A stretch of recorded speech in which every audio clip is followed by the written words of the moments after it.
The following is a Hoop Ball presentation.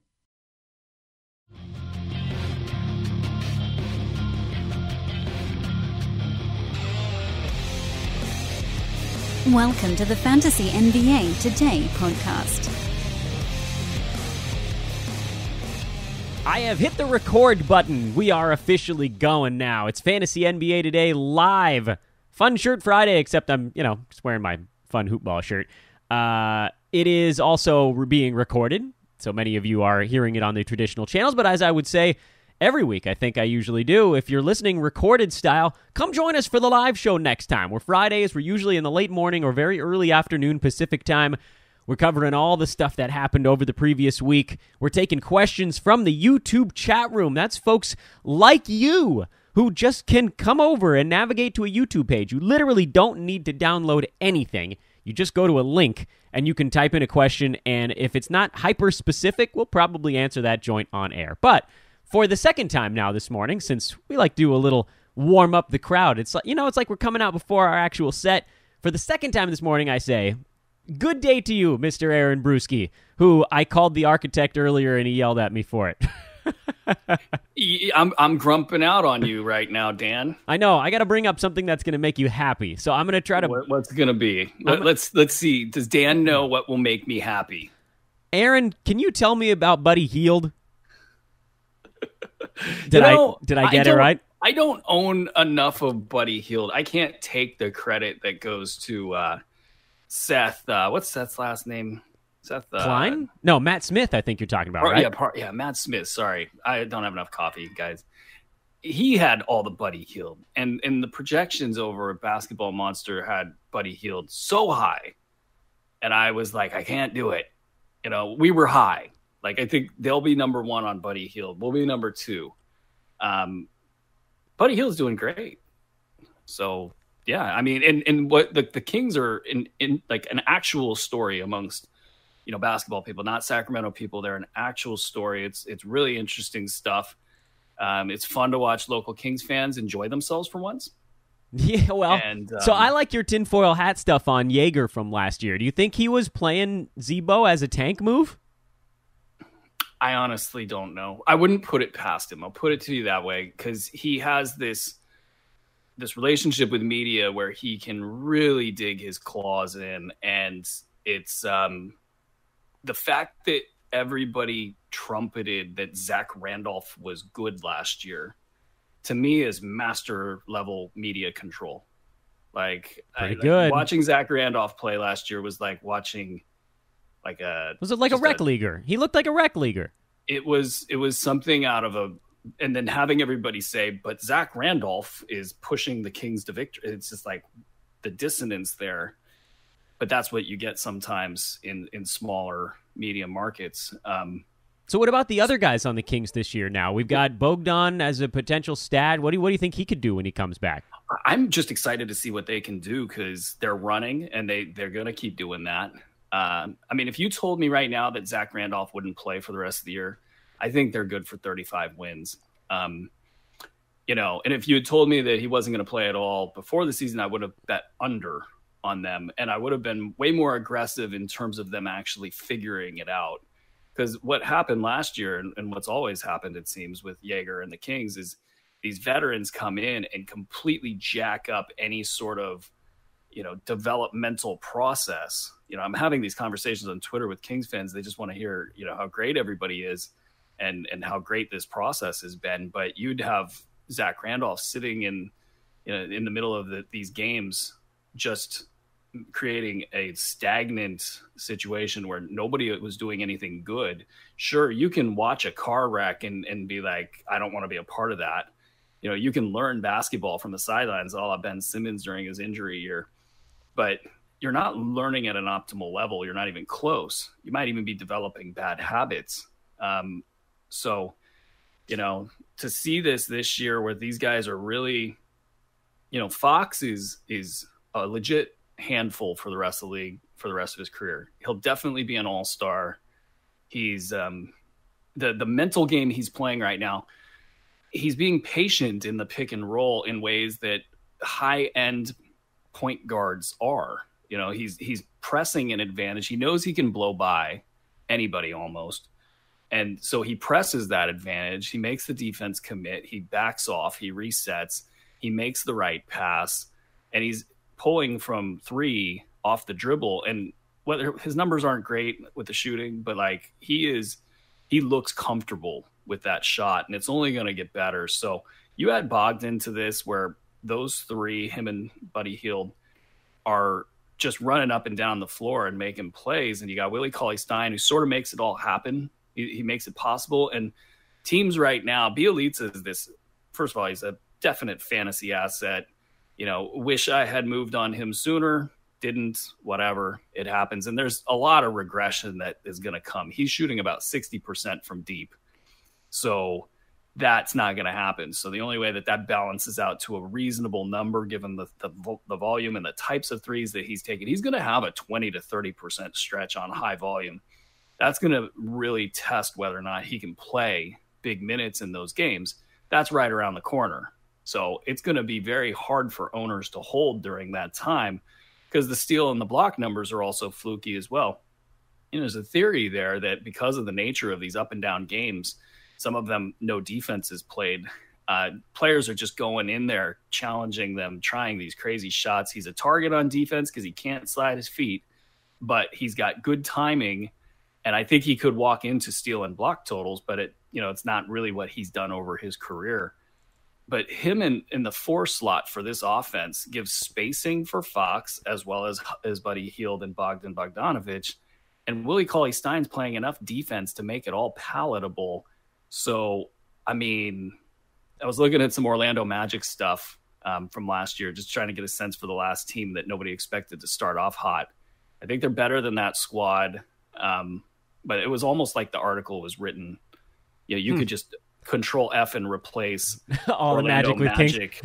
They were talking about Aaron Gordon stretching the floor, hitting 60% of his threes, and the pace that the Magic were playing at, highlighting all of that. And of course, Frank Vogel is no longer there, and they shortly, after their fast start, went on to lose a lot of basketball games.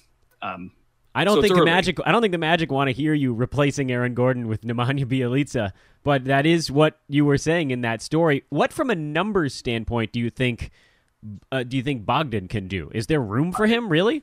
There really is. You look at the box score from last night, they scored like 140 points, and it was funny. Like, you didn't even see a huge distribution of those numbers because Fox had such a big night. So if you normalize that, and you say, what if the Kings add a good player in Bogdan and they play small and just stop playing Justin Jackson? They rely on, Iman Shumpert, as a 3.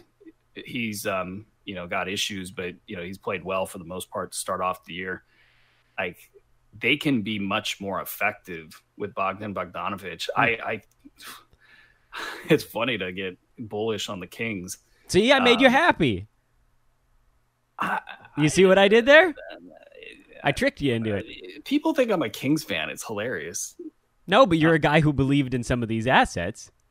Well, I believed in Hield and I believed in Fox. But yeah, no, I'm actually more excited just about kind of the general performance of our teams. In the National Fantasy Basketball Championship, out of 7 teams, 6 of mine are in the top 5. Outstanding. So that's that. And after suffering, the Chris Dunn injury hit pretty much all of them, and Bobby Portis, hit all of them. I know there's teams that have had worse. James Harden hasn't been good, so far. So. Well, why don't we use this as a segue to talk about the Chicago Bulls? Because we saw a big game out of Wendell Carter Jr. What do folks do with him? What do folks do with Justin Holiday? What do folks do with Jabari Parker? There is this month out, beginning of December moment where it seems like Chicago's going to get half of their team back. What does it mean for all of these guys? It's sell high territory for them in the micro picture here. You could probably actually get a good profit for Wendell Carter. When Wendell Carter, he was available in a big money league, and I was expecting big bids. And he was my top guy that week, but I wasn't going to go as big as I was sure somebody else was going to go. And that's what happened. His stat set is lacking. And that doesn't mean it can't improve, but those holes I think will always outweigh the public perception of what he is as a rookie who's looked pretty good right now with really no impediment to playing time. You got Lauri Markkanen's return coming right around the corner. I think there's just enough confusion there. If you do own Wendell Carter, he's a shiny new toy. People are going to overvalue that. I think he would be a sell high guy. I'm going to ride with Justin Holiday all year. I wished I could have picked him up in every single league he was available. I did have him drafted in many. But he just fits, what Chicago does. He's going to, by virtue of being a healthy player, I think he's going to maintain 26 or more minutes for the rest of the year. Very good chance of playing 30 minutes per game. And, the money counters are there. The only reason I didn't pick him up in the one league that I didn't get him is I've got such an advantage in steals that he took a little hit in value there. But he's good to go. And, just a general sell high position for all of them, because when Dunn gets back and, especially a guy like Jabari Parker, he's just not good. And that's going to grate on them, whether it's defensively, injury-wise, durability, touches. He's just not good. And I think that they're going to want to get out of the Jabari Parker business as well. I don't have a great segue to the next team on the list, but I am going to jump over to Cleveland because they had something rather unique take place this week, and that was a coach getting fired after just 6 games, and the new coach not actually wanting to necessarily be the coach and doesn't have a contract, and then Dan Gilbert throws his GM under the bus when they ask why the new coach doesn't have a contract. Game 1 under Larry Drew, Cleveland scored about 400 points, and everybody looked awesome. Game 2, they got totally shut down, and pretty much everybody looked terrible. Do you trust anyone on that team right now? No. I mean, Dan Gilbert's an idiot. I agree. That's going to permeate the entire organization, and you're just not going to have anything good happen as a result of it. I mean, hopefully J.R. Smith gets traded. That would help out, like sifting through the rubbish here. Like, can Jordan Clarkson get to top 100 value? Can Chetty Osman be efficient enough to not ruin his otherwise, pretty nice potential there? I like Larry Nance, but like George Hill, like I've got him all over the place because it was like starting point guard in the last round. What could it hurt, to play him? And I think he's plodding along at about a top 150 level. I haven't looked at it. But just what a mess. Mm-hmm. Rodney Hood just gets buckets. That's what he does. He can't even get buckets when there's nobody else there to shoot. So yeah, it's rough. That was kind of what I was thinking on that front too. Another team with a new look lineup is the New York Knicks, and it's been weird. It actually happened while we were on air last week, as you may recall, and they've stuck with it now for whatever it is, 3 games, I think, since then. Frank Ntilikina had 2 games where he looked aggressive. He has since had a game or 2 where he's looked less aggressive. We've seen an oddly productive Noah Vonleh.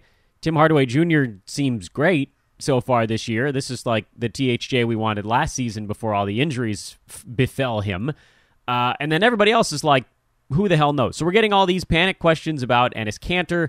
We're getting a lot of, should I pick up Mitchell Robinson's? Where do you stand with the, let me give, I guess, the names that people want to hear about. Ntilikina, Kanter, Vonleh, and Robinson, I guess, are probably the 4 guys people are interested in. I might be missing someone. Dotson. Ntilikina is, I understood why. I mean, I had Ntilikina on rosters last year for way too long. You see the money counting potential there, and you want to believe, and then he hits you with a dud. And the Trey Burke is probably their best asset there at point guard, and he can't sort of survive the day-to-day gyrations. I don't know that David Fizdale is the right guy for this team. Like, I think he's a great assistant coach, and I think that as a head coach, he's got potential, but hitting the panic button in the first week on a bad team, and really he's going to ostracize Enes Kanter, who's really their only legitimate scorer. I mean, THJ, legitimate scorer, but like on the interior where you need that presence, he's got to be playing. So we'll see what's going to happen with those guys. I've been sensing a lot of questions about Enes Kanter because he really needed to have high volume to hit the marks he was getting ADP wise in drafts. But the player that's not hitting the radar that I think is a great representation of what New York is all about is Hezonja, Mario Hezonja. He sucks. Like, don't get me wrong. This is not about Mario Hezonja is good.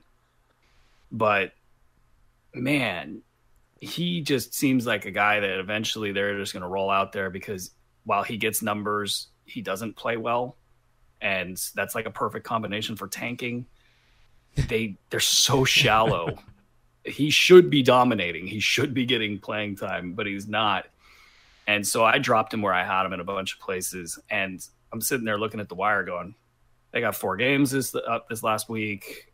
He could trip and fall and make top 150 value. Why not put my marker down on this guy and see if he can, find his rhythm, which really consists of like, can people get out of his way and let him play bad basketball and get his numbers, which is what's happened in the past with Orlando and such. But yeah, I know Mitchell Robinson doesn't do anything for me right now. I think he is worthy of attention because as you've seen with JaVale McGee, big men can rack up value really quick. So if theoretically he can stay on the floor, not get too exposed and bring some consistency, low end consistency to the table, that intrigues me a little bit, but Kevin Knox doesn't do it for me. I think that's everybody. Oh, right. Yeah, Kevin Knox. I didn't mention him. He comes back and complicates some things for guys like Vonleh, who stepped into a productive role. But Vonleh's not good. So I don't know. Yeah. Yeah. You've now asked me about the Cavs and the Knicks. Can I take a break? Go get a beer? Well, I got you the Kings first. I tried to soften the blow with the next couple of weirdo teams. Here's a guy that you've liked for a while. Kelly Olynyk showed a little bit of life this last week. He did have one down game, got into some foul trouble early and never really found his form. But around that game, he had, I think, 3 out of 4 decent to better than decent ball games. Can he actually hold on to his role in Miami? It seems like they're just trying stuff right now. That's been their story for a couple years now, and I don't think that's changing. I mean, Eric Spoelstra is going to play matchups with these guys. Hassan Whiteside's been doing well-ish. Watching him against the Kings was hilarious. I think he had like 10 boards in the first quarter and some 3 blocks. He could just rack up stats quickly in the right situation. But with Bam Adebayo and Olynyk, those 3 guys are just going to get rotated as it seems fit. So, Olynyk, it's the stat set. I mean, you're looking at him and basically like, okay, 20 minutes a game right now, top 150-ish numbers. Like that doesn't do much for the, average head-to-head guy, that's really streaming players and counting every little stat on a week-to-week basis. But compile that over the course of a roto season, he's looking at top 140, top 130 at his absolute floor. I just think it's an easy late round floor with whatever upside after that. And he also has stepped up. So it's not like he's a declining asset. I think he's sort of peaking as a player. So yeah, I'm not even thinking about dropping Kelly Olynyk where I own him. Yeah, and I actually grabbed him in a few spots. He's inside the top 100 over the last week. That's despite that one game where he played, whatever it was, 14 minutes. Another guy who's started to finally show some signs of life is Slow-Mo, Kyle Anderson. His last ball game, 5 points, 11 rebounds, 3 assists, 4 steals, which is almost the exact line you wanted out of him when you drafted him. It's not all good. Obviously, the game before that, he went for 2 points and 5 boards, but 2 out of his last 3 games, he's hit 28 minutes. Are you feeling better, worse, the same? Where does Slow-Mo fall for you right now? If I hadn't seen the game where he returned with the flu and watched him really just keeled over, it would maybe have been different, but it makes perfect sense why he started off slow. I didn't even think about dropping him anywhere. and he's just got that glue game stat set, whatever you want to call it. I don't see any reason not to think that he can still hit his ADP, which was right around like 70 in a lot of leagues. And then toward the end of preseason, he slipped to like 80 or 90. But like, yeah, I think he's just fine.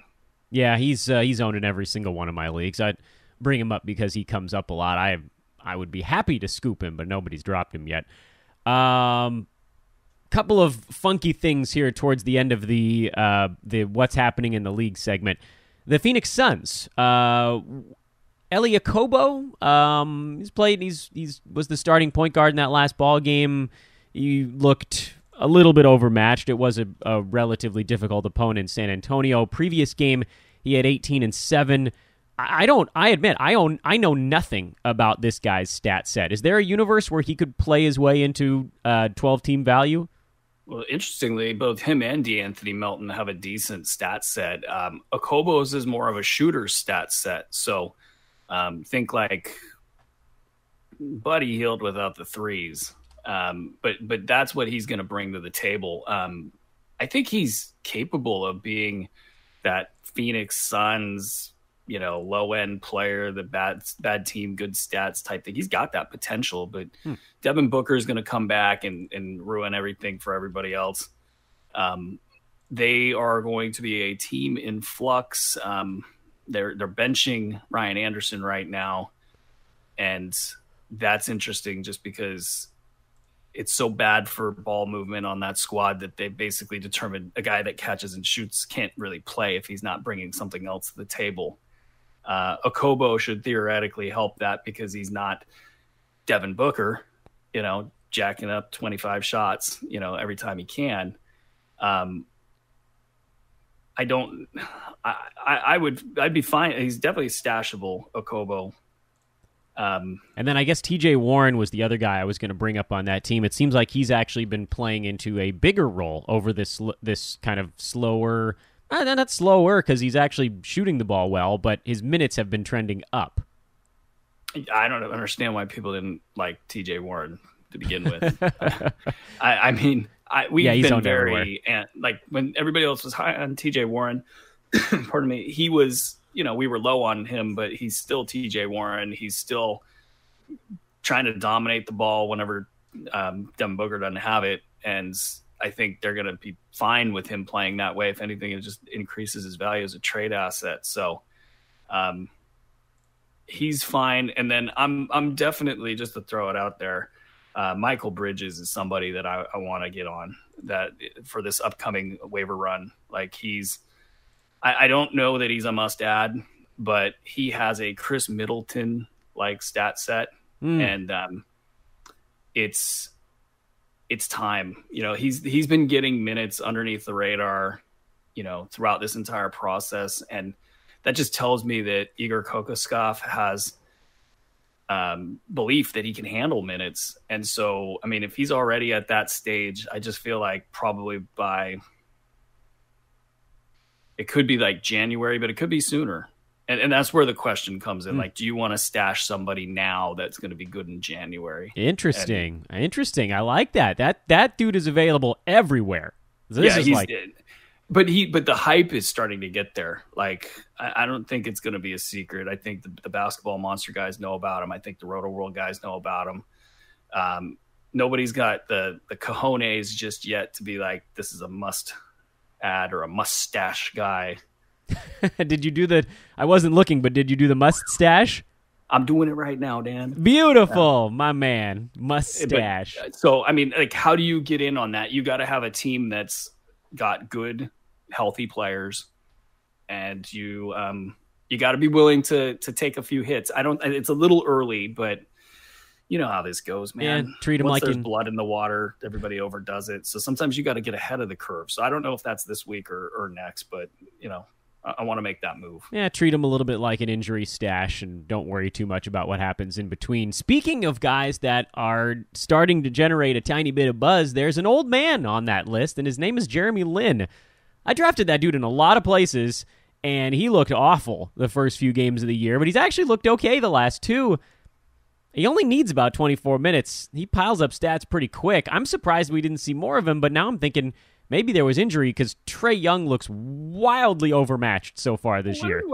This is why the first few weeks were hilarious. Like, people announced Trey Burke or probably Trae Young was here. Like, the Trae Young experience. It's now. Like, get those Steph Curry comparisons going. It's happening right this second. And then I watched him against the Kings, and I was like, dude, this guy doesn't even belong on the floor.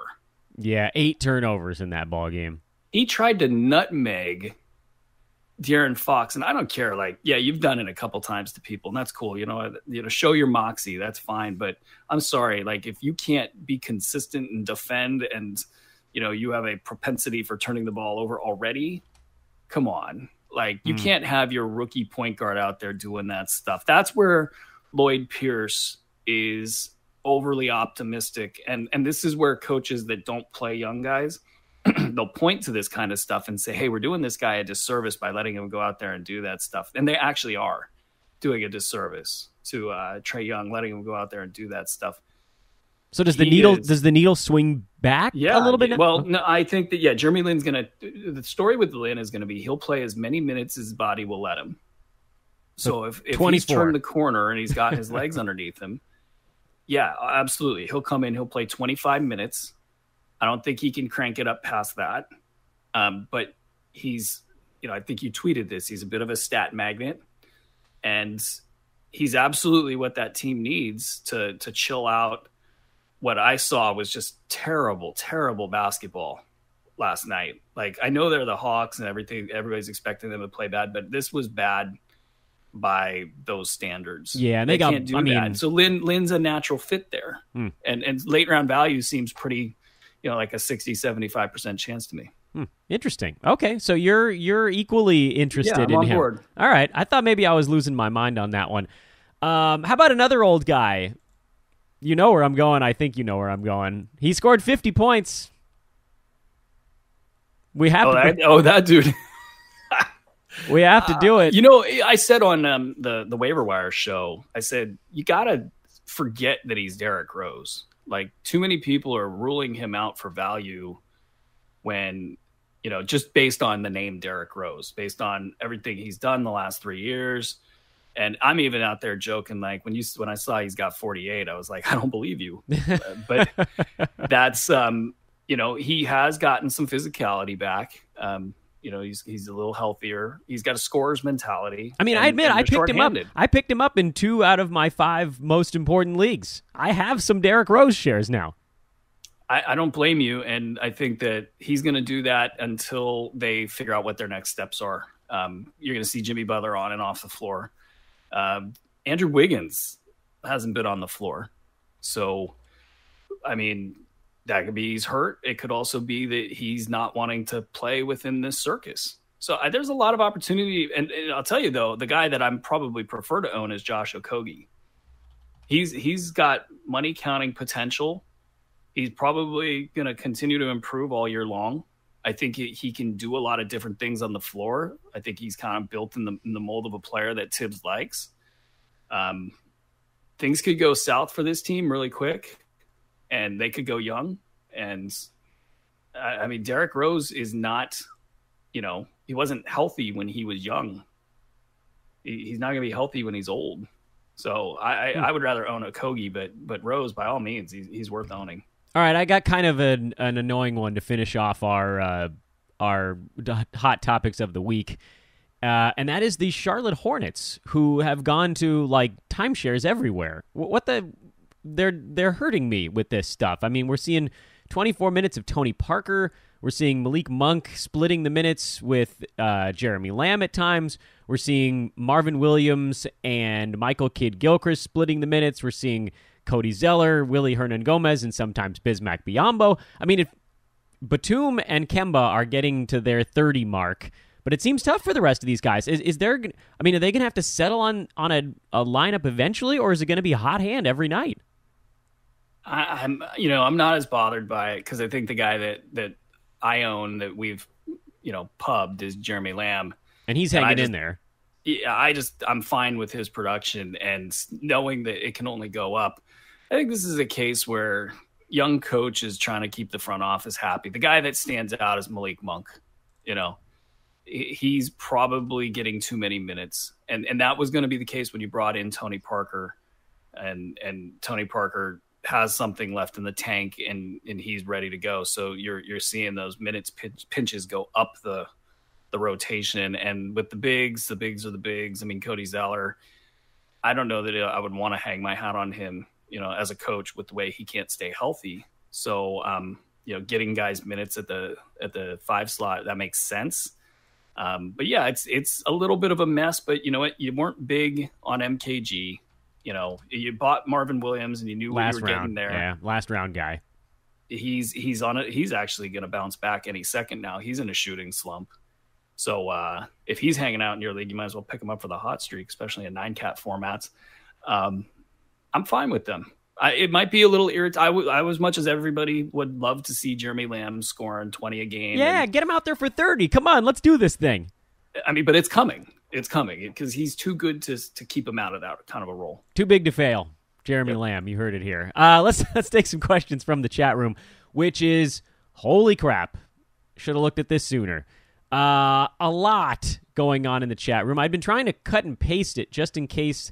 YouTube sometimes does this thing where they let old messages disappear on me. So I've been, every once in a while, you might see my eyes darting around. It's generally me pasting all of the questions into a Word document, and we have now 4 pages of questions. So we're going to do our best. We're going to do our best, guys. I'm really going to try. We're going to attempt to get to all these things, but if we don't, we don't. You've been warned. Next time, that'll behoove you. It'll be a little impetus to get you in that chat room a little bit sooner. Question number 1. This is Darren Collison worth keeping, or should I drop and pick up Markelle Fultz or Josh Hart in an 8-cat league? I guess 8-cat does change things a little bit, but Darren Collison's finally showing signs of life, right? He is, but he did fall off in the last game with Tyreek Evans back. I think it's going to be a little bit of that and a little bit of what you saw when he finally went off the other day. I don't think you dropped Darren Collison. No. Sorry, go ahead. Yeah, I don't think you dropped Darren Collison.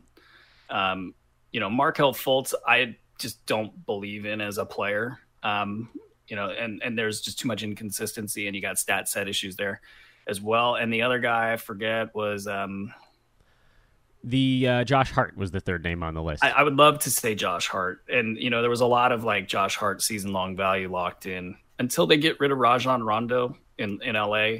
It's going to be a tough road for somebody like Hart to hoe, because there's too many ways he can get diminished on a night-to-night basis. And the question is even if he's not getting diminished, can he get the stats to compete with a Darren Collison? So I'm gonna stick with Collison. It's not gonna be very popular, I don't think, out there. But if you want to throw caution to wind, go Josh Hart. I'd be okay with it. But there are a lot of challenges. I'd rather have a starter that's a proven commodity. Yeah, I'm with you on that. Even an 8-cat. Although none of those guys, Fultz is a little bit of a higher turnover guy, at least when he's in there. Andre says, thank you guys for the great work this offseason. Good drafts and a strong start. You got it, my man. Dan, in your leans, where you seem to show enough confidence to make me bet, Andre, you degenerate, you are 4-0. Oh, cool. I wasn't keeping track of that. Thank you, Andre. Brew is high on Jeremy Lamb. Looks like he won't get the... it's funny. This is what we just talked about. We already covered this. He's obviously holding. So let's put it into a little ranker here. Jeremy Lamb, Bogdan, or Cedi Osman? It's going to be exactly as you read them to me. I mean, as much as I love Bogdan, Lamb's got top 50 potential, and he doesn't even really have to work hard to get there. I think Bogdan's probably more of a top 75 potential guy. You're feeling good about top 100, but that knee is not something. I mean, I was looking at that knee last year and thinking that could be a problem for his career. He needs better quickness, and he's got to get better money counting stat volume. And he's not going to do that with a hurt knee. So I'm thinking top 100 for Bogdan. How good can Larry Nance be? He's a top 100 guy. It's the usual. All he ever is. No, I mean top 80 in Cleveland. Brew, what are your thoughts on what we've seen from Dennis Smith Jr. so far this year? I have to be honest, I don't even know where he's at. I'm assuming it's not great. He has really, just been a kind of a tease for fantasy owners. I had him take it a step forward this year, and I still couldn't draft him anywhere because of the hype. and it's the same stuff as usual, So I don't know that that's going to improve this year. And Luka Doncic's presence there has definitely minimized his upside. So, yeah, I don't know that it's going to get much better. I would say if he can come out of this with a top 75 season, that's absolutely a big win for him, and I don't think he's going to do it. Dante Exum or Jay Crowder rest of season? It's so tempting to say Exum, but Jay Crowder, you know what you're going to get when he's healthy, which is going to be late round value. I think he will compile that he'll compile that way better than Exum with his various explosions we'll have next year, though. Can Boban Marjanovic be a young Hassan Whiteside? I'm not even sure he's actually younger than Hassan Whiteside. And I got to look this up now. Only at Hoopball can that question be asked. He's older, by the way. He's older than Hassan Whiteside. Can Boban be a young Hassan Whiteside? That's great. I like that. Like, if you covered Whiteside, in my early Kings days, and Boban are just, what? No, I can't do that. No. No. He is a year older, by the way. Boban is a year older than Hassan Whiteside, so probably not. You answered this next question. How about this? I'll say this. I bet Boban can dance better than Hassan. We need a Boban Whiteside dance-off. You heard it here first. We do. Can Knox kill off any of the value that Vonleh currently has? We actually touched on that earlier in the show. Thoughts on Nemanja Bjelica long-term? We've actually touched on that earlier in the show, but there is a second half to this question. Will Jaeger's preference to veterans continue to help Bjelica over Marvin Bagley? No, because Bagley, the organization is fully 100% behind Bagley, and that's so if Bagley if he can earn it. The hard part with Bagley is that the only player the Kings currently have that can help him defensively is Costa Koufos, because what happens with Bagley isn't vertical, it's players going right through him. So he provides no interior presence unless he's leaping for a block. So there's a nuance there. So it really makes it hard to give Bagley big minutes. I think Bjelica, especially by virtue of being a successful free agent acquisition so far, would have the juice to hold off Bagley. But it's that other thing that's holding Bagley back. But if that doesn't exist for whatever reason, if they can somehow luck into a big man that can defend, and that's not very likely at this point, it would have to be through trade, or some other means. So I think Bjelica is going to survive in a 25 to 27 minute role of high density production. But if the opposing teams, it's funny. They were rooting for the Kings to get the triple-double last night for De'Aaron Fox, and I was sitting there thinking, you probably don't want that. Now he's all over the headlines for his triple-double, and teams are going to now really scout him out and say, okay, we got to really take the ball out of this guy's hands, and that's going to throw the Kings' offense into whack. And it's kind of the same for Bjelica. No team has challenged him at all. And at the other end, he is beating up small power forwards just with easy stuff, kind of like you play with your little brother in the school in the front yard, and you just sort of bump him off and take a shot. That's what he's winning on right now. So 25 to 27 minutes seems likely for Bjelica, but if the Kings are really successful, they start winning close to those 35 games that I think they can win if Fox stays healthy and Zach Randolph stays off the floor. Teams might look at Bjelica and go, okay, we got to play this guy off the floor, because he's kind of the one piece right now. And Kings fans watching, I say nice things about Bjelica all the time. He's the one piece that sort of makes them really dynamic. So fantasy-wise, 25 to 27 minutes of high-density production, I think that plays. Let's see him survive the upcoming regression. That will be the big determinant of his long-term value. If he survives that, he's going to be a top 80 fantasy play.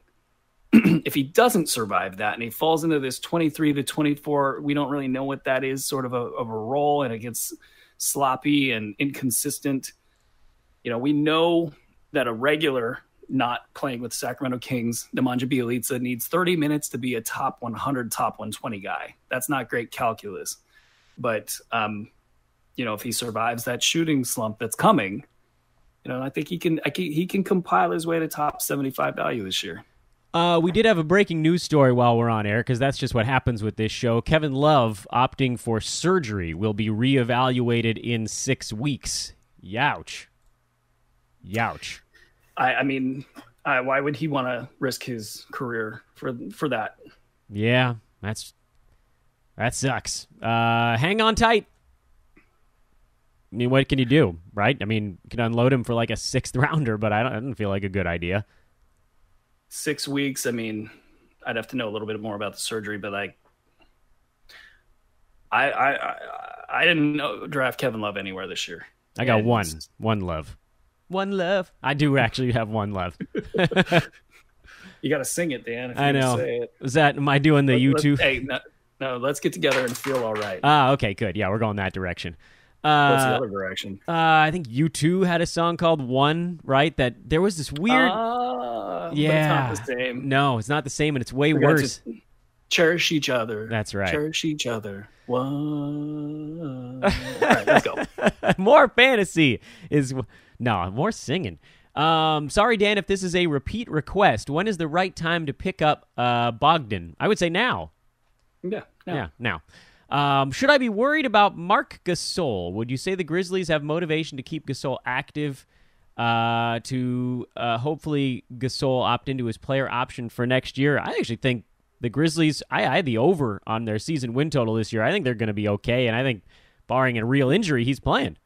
They're 4-2 right now. Yep. And, I mean, he proved himself in that regard last year. He played for that bad team. So yeah, that was amazing. They were real bad.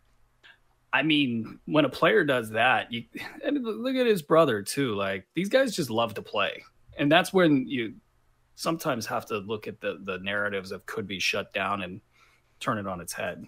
I'm not overly excited about owning him. I think in the one place I do, but I'm not worried about him at this point in time. Yeah, he looks good so far. If I am pairing DeMar DeRozan and Nico Mirotic together in a 2-for-1 trade, what kind of guy should I be looking for on the way back? I would say a 2nd rounder. That's exactly what I was thinking. Yeah, that's that ballpark it. I mean, we can't tell you the exact guy, but look at some 2nd rounders in your league, maybe somebody who's underperforming a tiny bit. Go snag him. Where do you see Zach LaVine going once Markkanen is back? How much of a hit does he take? I mean, he's probably due for a little bit of a regression anyway. Couple rounds.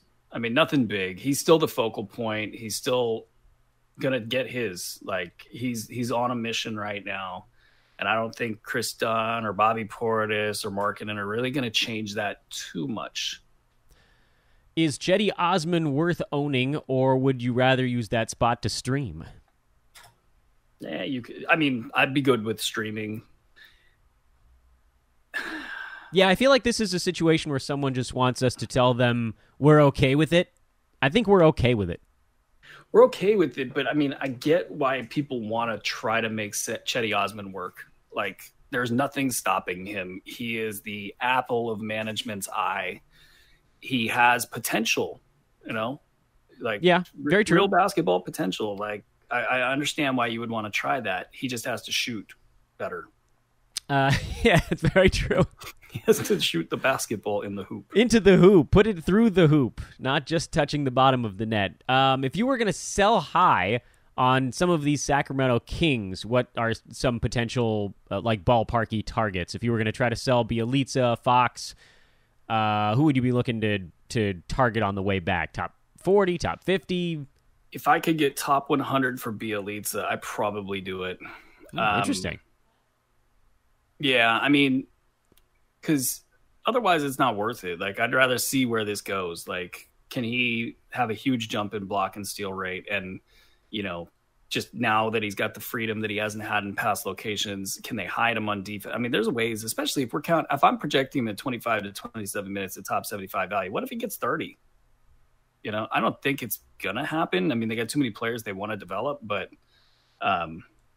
yeah, no, I need a top 100 player to get off the, or to be, the uncertainty of Bielitsa to want to get off that.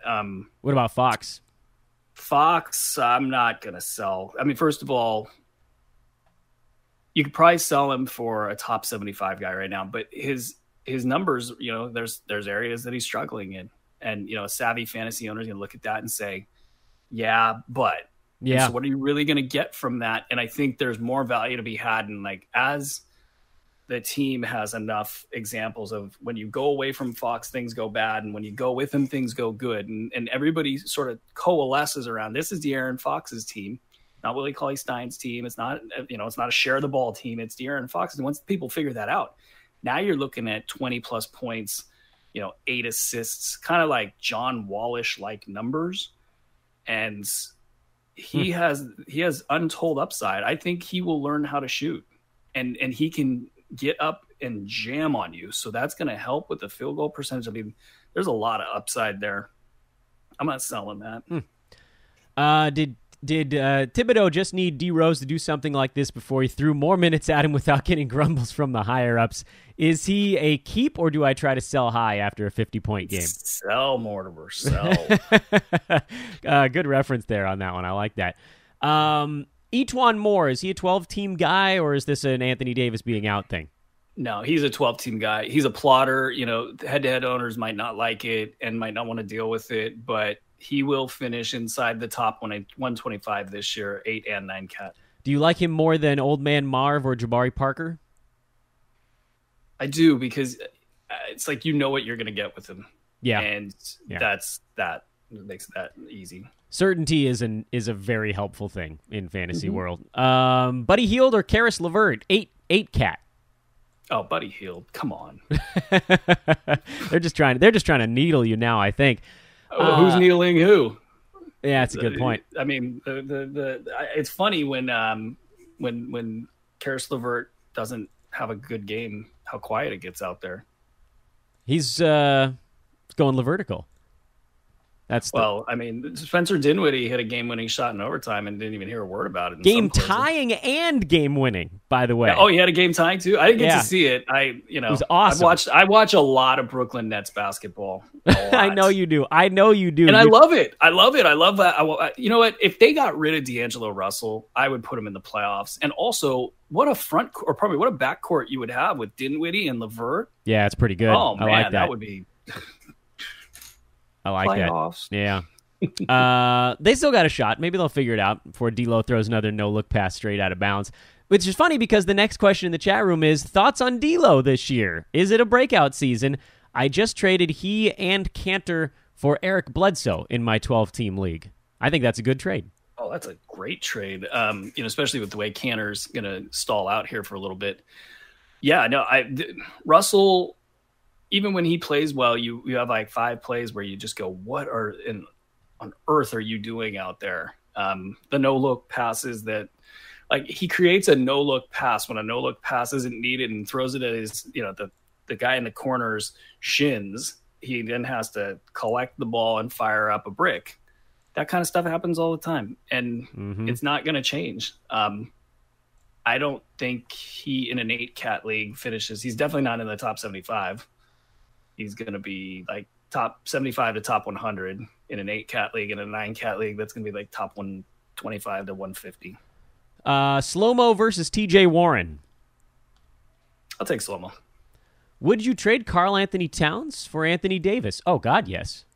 I'll take AD. Man, I love those leagues where stuff like that goes down. Just give me all that AD.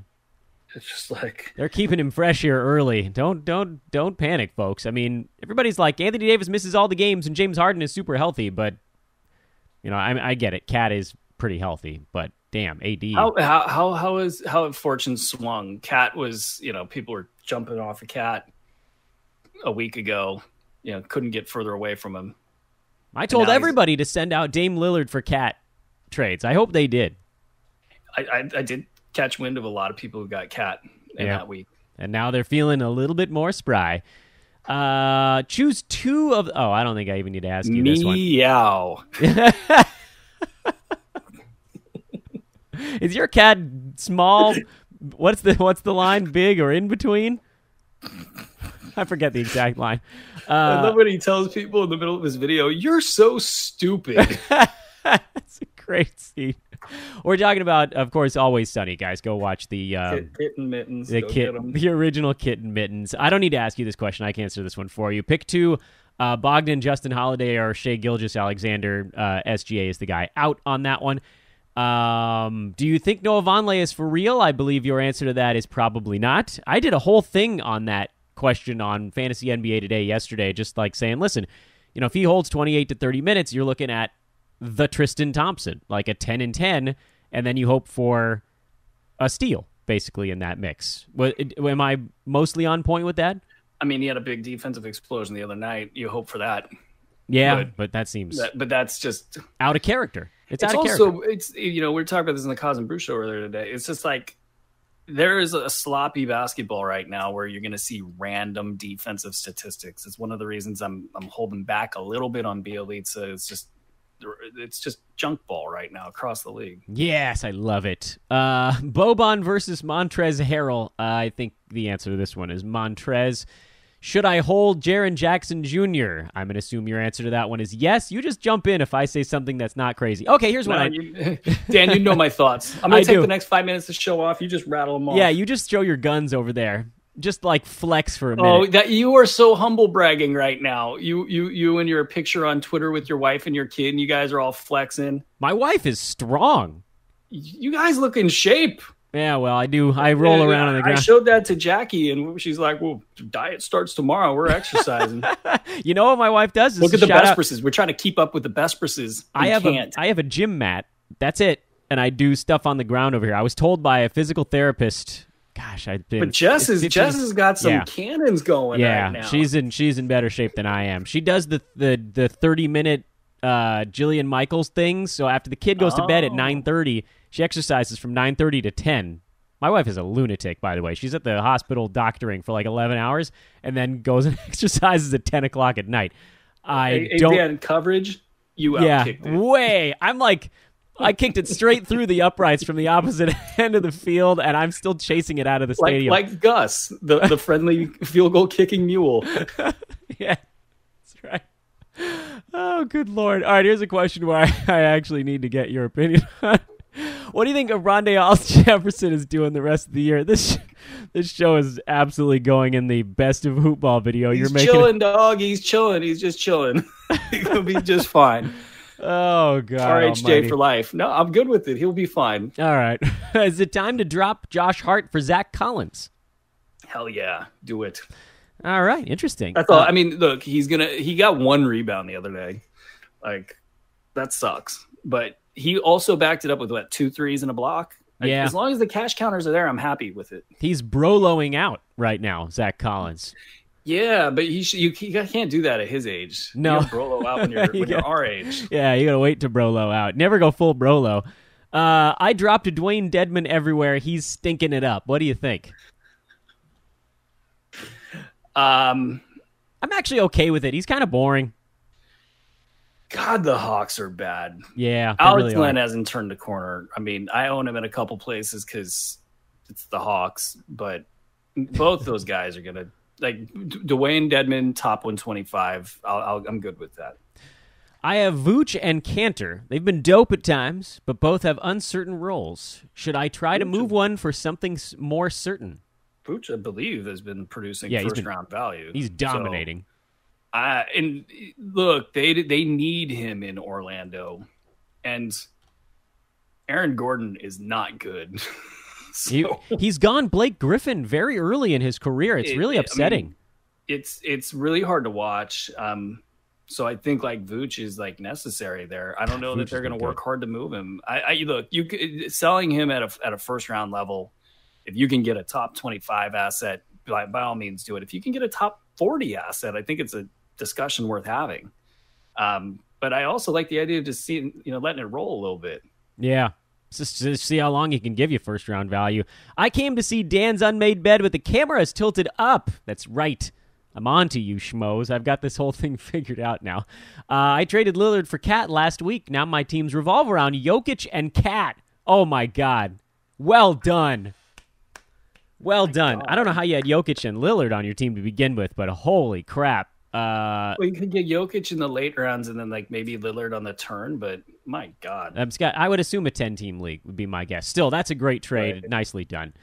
Aaron and Dan, love the show. Thanks, Beasley. What's up, man? That's just giving us a little props there. Appreciate that. Then some discussion takes place.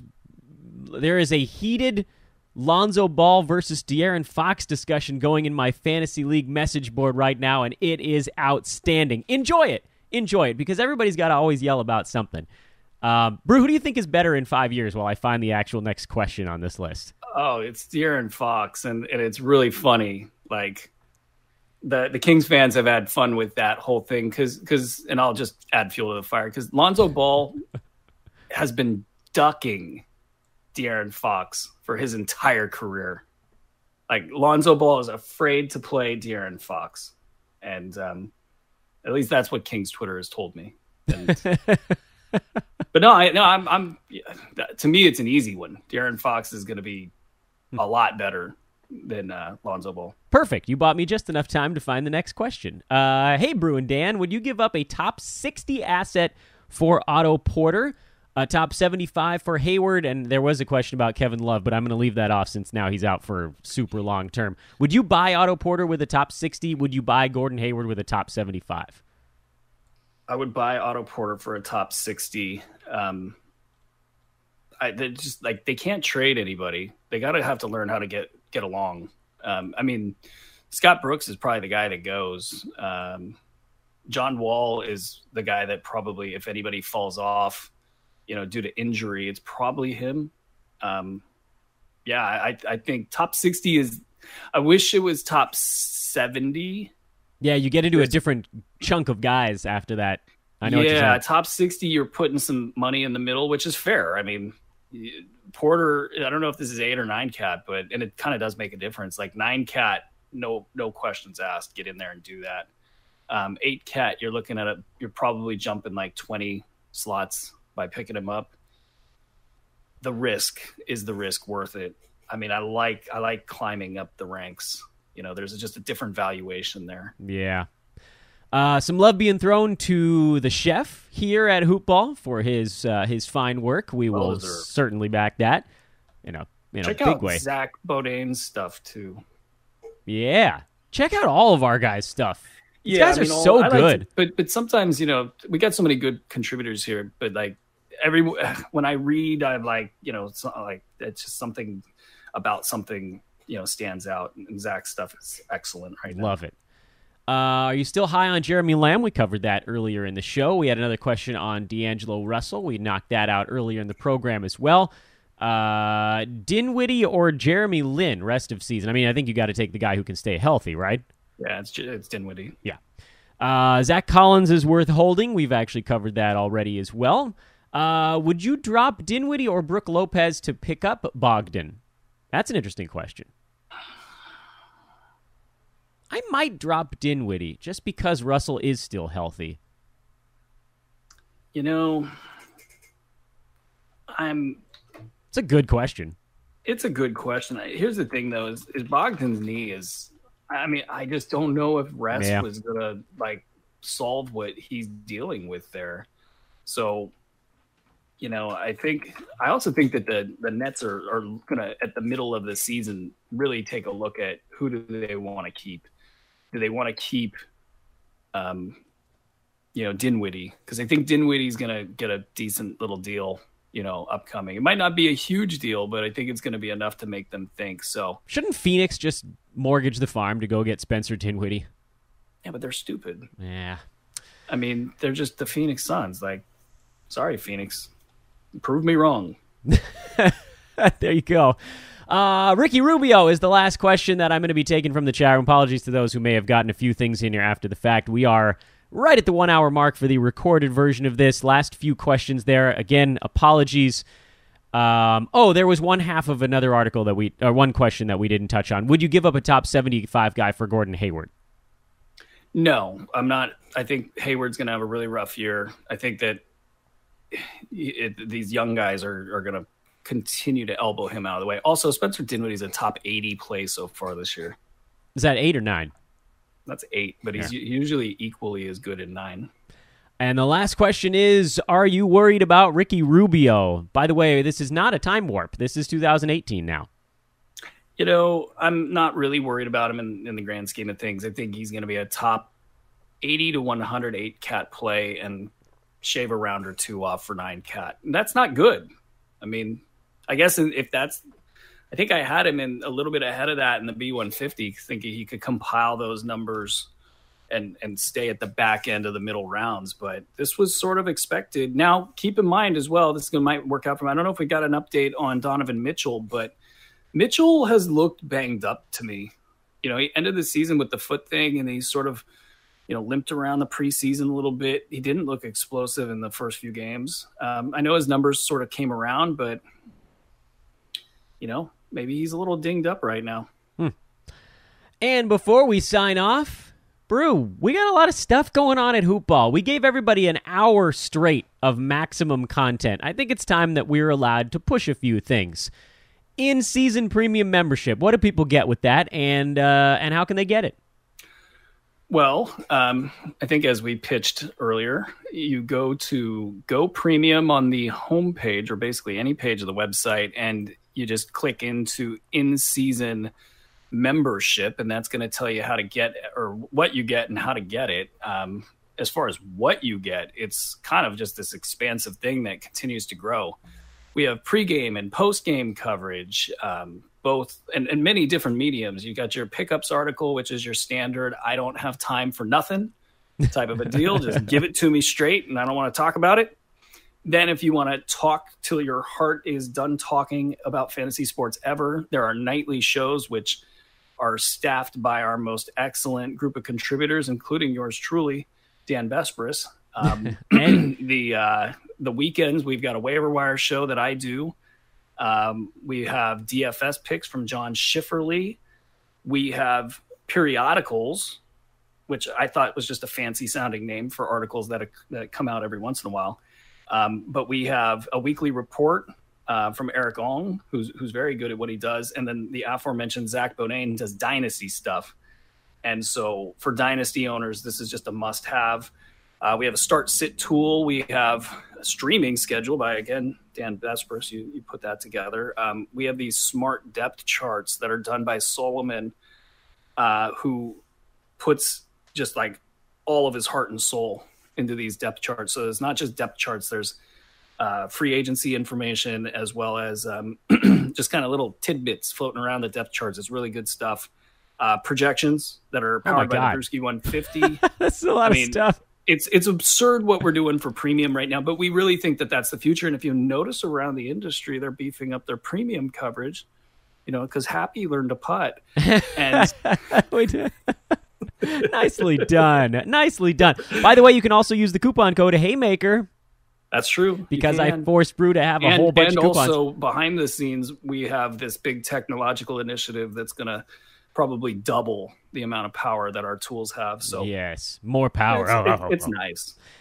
He is Aaron Bruski. That is the premium tool. The show that he was mentioning, the nightly podcast, they're an awful lot like this one, but we do it every single day. So if you have questions, you will always get them answered in those. We don't just get to the ones that we get to in an hour. If the show is either, if it's 20 minutes, it's 20 minutes. If it's 90, it's 90. If you got a premium question. Of the game. Yeah, exactly. Down with the way it's growing, one day we'll probably have to figure something out. We'll have 2 shows running simultaneously. Simulcast, multiple chat rooms, somebody answering the questions in the printed word while others talk about it. But that's the future. Right now, you get everything answered. That's part of that premium thing. Use the Haymaker code. Get another $3 off. Again, that's at hoop-ball.com. For those of you watching us live or on YouTube, you can see our Twitter handles. You can also put your question in early. Sorry to jump in. You can put your question in early, not even be there for the show. Go back and watch the show and get it answered at that point in time. That's right.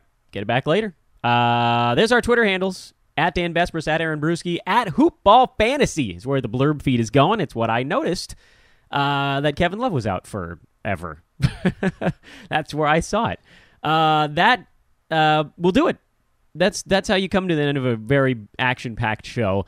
Coming up next week on Fantasy NBA Today, the era of the guest continues. We will talk to a representative that covers the Dallas Mavericks. His name is Tyler Watts. We're going to talk to Joe Garcia, who covers the San Antonio Spurs, and so much more. We got paws in pies over here. That's how we do it at Fantasy NBA Today. Thanks, Brew. Oh, no, thank you, Dan. The pleasure has been all mine. Did I make you at any point during that show? Did we de-grump you? You know what? I was faking grumpy. I'm happy all the time. He's Aaron Bruski. I'm Dan Brassford. Have a wonderful weekend, everybody. Thanks to everybody in the chat room. Again, apologies to the last few questions that trickled in. Throw them at us in the forum, hoop-ball.com. Click on the forums tab. Somebody will hit them up there. So long.